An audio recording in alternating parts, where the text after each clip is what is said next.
So I want to start out this reflection saying that I really enjoyed this assignment.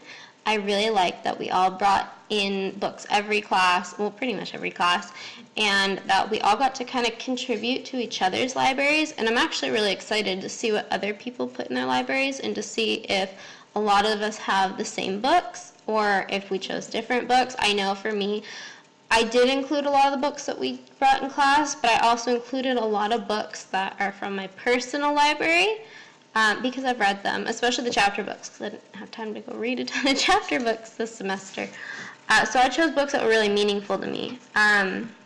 So I know that the shelf that I filled up with the most, like the closest books to my heart, was my fantasy shelf. I included Inkheart in there. That was one of my favorites in middle school. I loved that it was a book that was about books, and it surprisingly made me want to read more books. I also had Corduroy, which I mentioned. That's for younger kids, and it's about a little bear who loses his button in the mall, and he's going all over the mall to find it. Jumanji, I actually wrote about Chris Van Allsburg in my author study.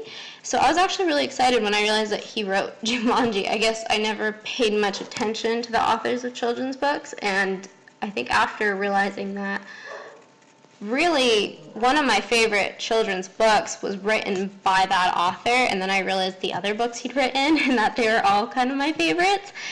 I think I'm definitely going to pay more attention to that. So I also had a few that I really liked in my realistic fiction tab, and that was Anne of Green Gables. Anne of Green Gables was one of the books that really inspired me to start reading in middle school. So I think if I ever had the opportunity to teach from it, probably again at like middle school or maybe 5th grade, I definitely would. I think it's a very empowering book. It teaches kids about just being themselves and that being different is okay. I also had a few picture books under the realistic fiction tab, including Fancy Nancy books. Those are just really cute, and the artwork is really cute as well. I also had Eloise at the Plaza. That was one of my absolute favorites growing up. Again, that's another one that it's just don't be afraid to be yourself. I love that the protagonist is a girl. I think it's great to get children reading books where girls are the stars, since I don't think there are that many out there. And actually, I think most children's books, I think, have animals as the main character, so I really like that it's a girl. Now, books I don't like are like The Diary of a Wimpy Kid. I would definitely have it on a shelf for students to read because I know a lot of kids like them.